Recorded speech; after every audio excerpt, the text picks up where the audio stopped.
Hello, Rory Goddard here. Thanks so much for tuning into my channel. Now, the majority of what you'll find on my channel is geared towards helping people build passive income online.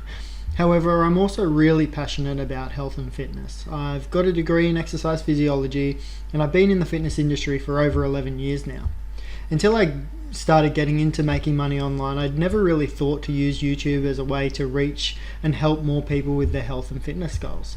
So what I wanted to do today is share some of the experience and the knowledge that I have out of those 11 years in the fitness industry to help you feel more comfortable and confident with getting started with a gym-based exercise program.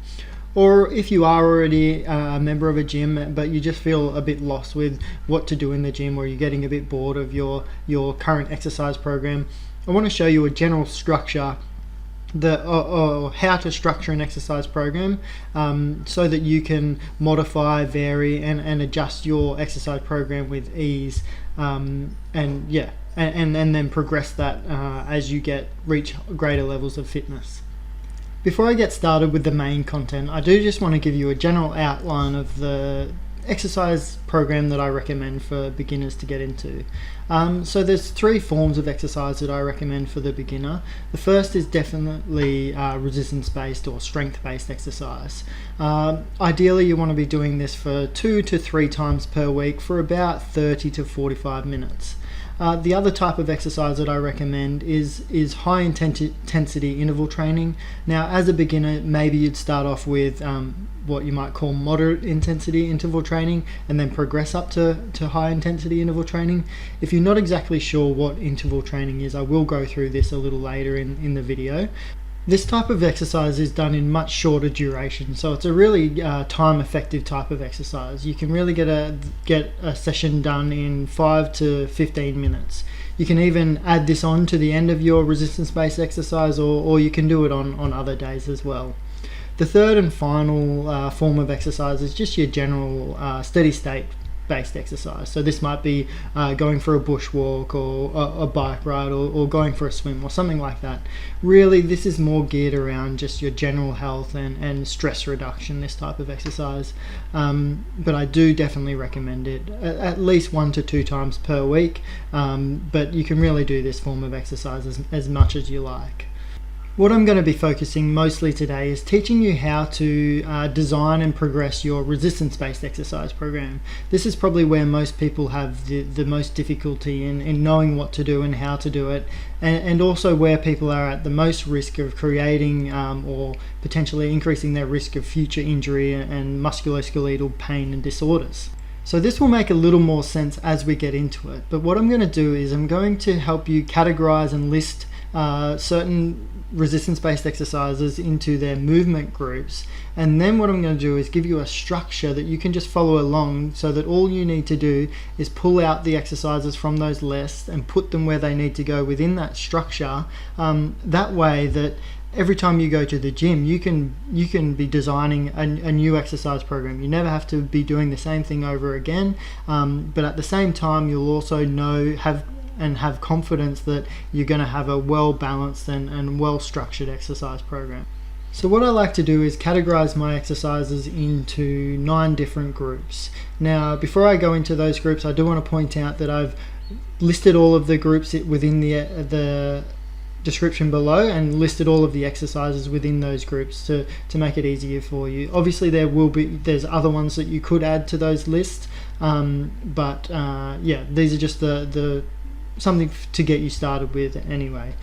So the first category that I group my exercises into is push. So anything where you're pushing away from the body like this. So primarily it's a chest exercise and a tricep exercise, and also the front of the shoulders, but anything pushing away from the body. So that's things like your bench press, dumbbell bench press, seated chest press, push-ups, cable press, any sort of exercise like that, pushing away from the body. The next category I group my exercises into is horizontal pull. So this is anything pulling towards the body on that horizontal plane. So or if you're bent over, you're still pulling horizontally to the body, if that makes sense. This is exercises such as a seated row or a dumbbell row, or maybe a standing cable row, anything pulling towards the body in that plane. The next exercise category I recommend is vertical pulling. So this is where you're either pulling down from above or you're pulling yourself up, or you could be, so this is exercises like an assisted chin up or a chin up, or a lat pull down, or maybe a cable pull down, like so. The next category is shoulders, so anything working the shoulders. So working the shoulders is pushing from shoulder height to above head, or it might be like isolation exercises where you're lifting out to the side or out to the front there. The next category is legs, so any exercise that works the legs. For example, things like squats, lunges, deadlifts, seated leg press, leg extension, those types of exercises. The next category is prone core exercises. So prone just means laying face down. So things like planks or Swiss ball rollouts or something like that. The final category, not the final, but the next category is your supine core and ab exercises. So these are core or ab exercises where you're laying on your back. So things like crunches, heel touches, or sit-ups, something like that. And the last two categories are just your biceps and triceps. So exercises that work your biceps, like a bicep curl, and exercises that work the triceps at the back of the hand, like a tricep push down or something. So as we progress through, you'll get a bit more of an understanding of why I've categorized the exercises into these categories. So let's now take a look at how we're going to structure the exercise program. So what we're going to do is we're going to be doing what's called supersetting. So rather than just doing one set of an exercise, having a rest period, and repeating another set of that exercise, what you're actually going to do is you're going to combine group exercises together, so that you might do one set of exercise A, and then you'll go straight into a set of exercise B, and then you'll go straight back to another set of exercise A, and you might do that for 2 to 3 sets for each exercise, and then you'll move on to the next group of exercises. The reason I like to design my exercise programs this way is that it's a lot more time efficient. You can get a lot more done in less time, and you also get a much better workout. You get more of a dopamine rush, and you'll really feel it after the workout. As a beginner, you might start off with doing 2 sets of every exercise, but eventually I want you to be progressing to 3 or 4 sets of each exercise. In terms of how many repetitions you're doing per set, you want to be aiming for somewhere between 6 and 15 reps. As you get started, you probably want to start with lower weight, higher reps, but eventually you want to be varying your exercise program regularly. So the way you might do that is through changing your reps each week. So for example, you might start one week doing 10 repetitions, and then the following week you might reduce the weight a little bit but increase the repetitions to 12, and then the next week you might reduce the weight a little bit again and increase your repetitions to 15, and then the next week what you might do is drop the reps right down to 6 reps, but you really bump up that the weight to match the lower reps. By the end of the last set that you're completing, you should be getting to a point where you can only just complete the repetitions. What I'm going to do is go through 3 different structures for progressing from beginner level to advanced. So for a beginner, I recommend supersetting 2 exercises together and structuring it like this.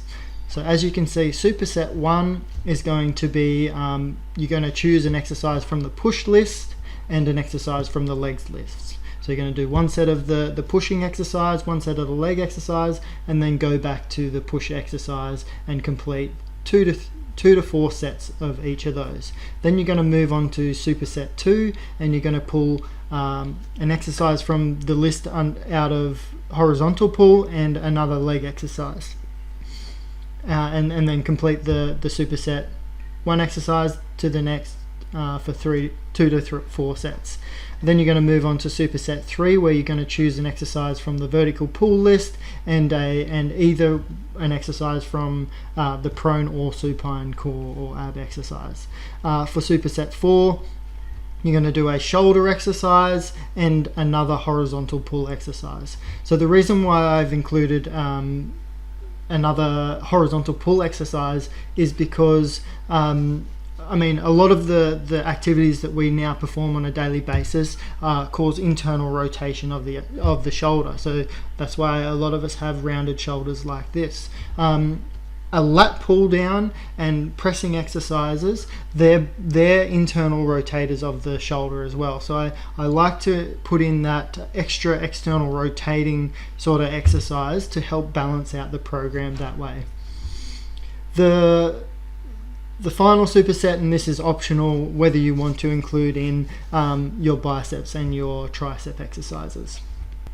As you get fitter and you want to progress your exercise program a little further, then what I recommend is supersetting 3 exercises together and structuring your exercise program like this. So as you can see, superset 1, you're going to pull an exercise from the push list, the leg list, and the supine abs core list and do those together as a superset. One thing that I'll say now is I want to just give you a little bit of the reason behind why I have a supine, which is laying face up, and a prone, which is laying face down, core and ab exercise category. The reason is that, just say you're doing like a pushing exercise and you're fatiguing your chest and the front of your shoulder there. If you then go into a prone based core exercise, this area of your body is already going to be fatigued, and then it's going to become the limiting factor of you being able to perform that exercise efficiently, and it's going to take away from the core. So you're not going to be able to work your core efficiently because you're going to fatigue in your shoulders and your chest before you fatigue in your core. So that's why I've created categories for those 2 categories.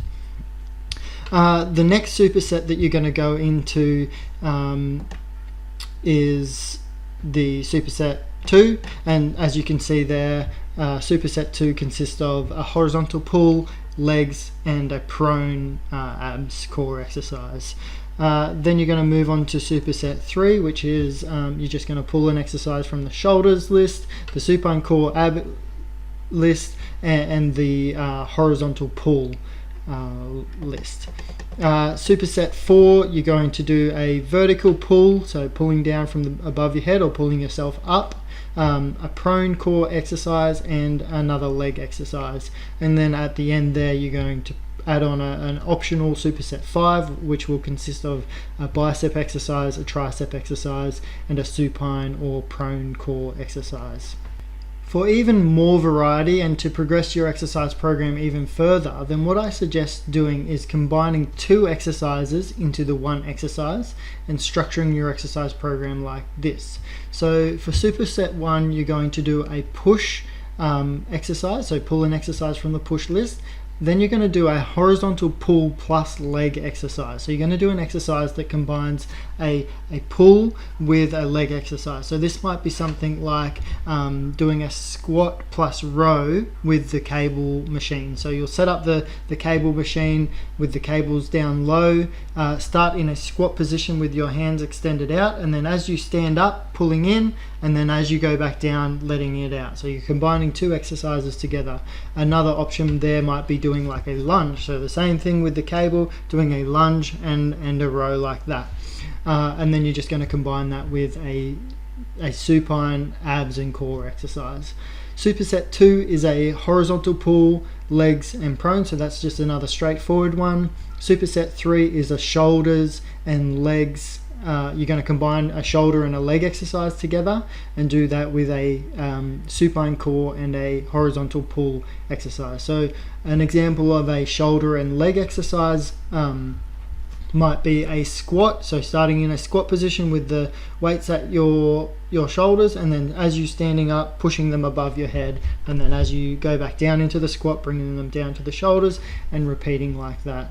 Another one would be a lunge and a press. So in a lunge position, as you stand up, pushing up, and then as you go down into lunge, bringing down. Or you could even do a step up and a shoulder press, so standing on a step, stepping up, and as you step up, you're pushing the opposite hand above your head. Superset 4 is just a vertical pull with a prone core exercise and a leg exercise, so that's just another straightforward one. And then for superset 5, what you could do there is a bicep and a leg exercise with a tricep, supine or prone core, and a supine or prone core exercise. So for the plus leg exercise, that could be like a squat plus so squatting down and then doing a bicep curl as you stand up, or the same thing on a step. You could do a step up with a bicep curl, or you could do a lunge with a bicep curl. Combining any bicep exercise with a leg exercise.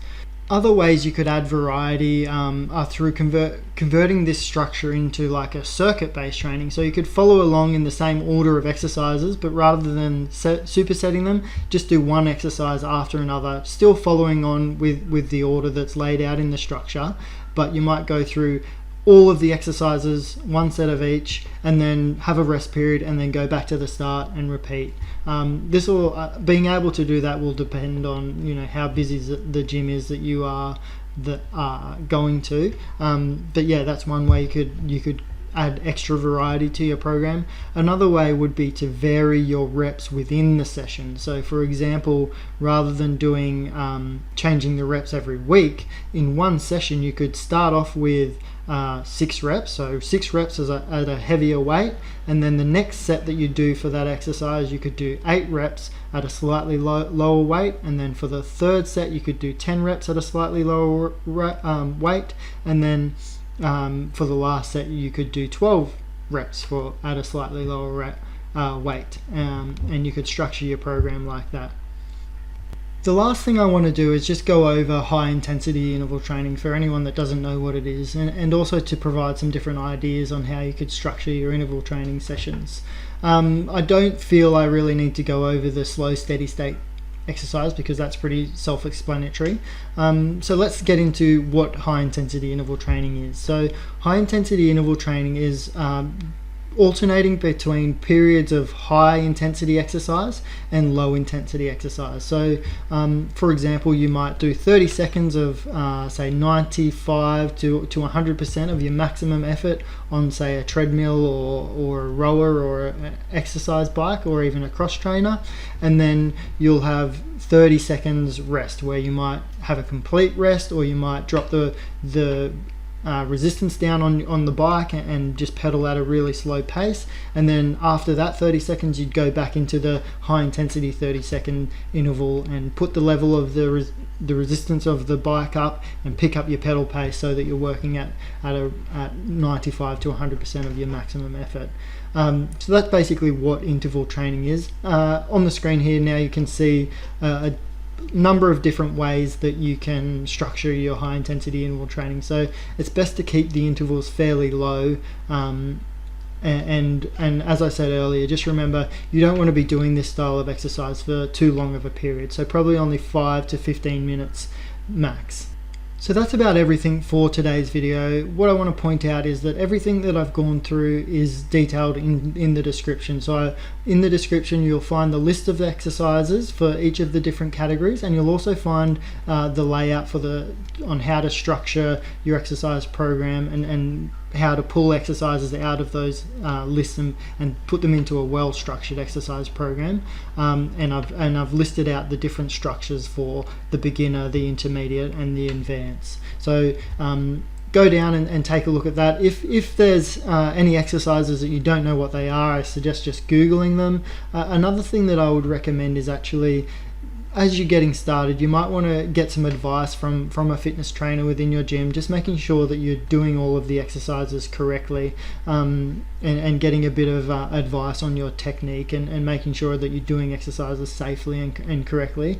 But once you've done that, then you've got this sort of structure, you can start learning and researching other exercises that you could put into the different categories, and really just keep following along with the structure, changing the exercises every session that you go to the gym. If you did get value from this video, please hit the subscribe button and ring that notification bell. If you have any questions or anything, then put them in the comments below, and I'll endeavor to get back to you as soon as I can. Any feedback on when you actually go out and trial this structure and go through the exercises, any feedback you have on whether you found it, you got a good workout from it, or whether there's anything that you struggled with, or that I might be able to help you to make it better for you, please put that in the comments below as well. But thanks so much for watching, and I'll see you in my next video.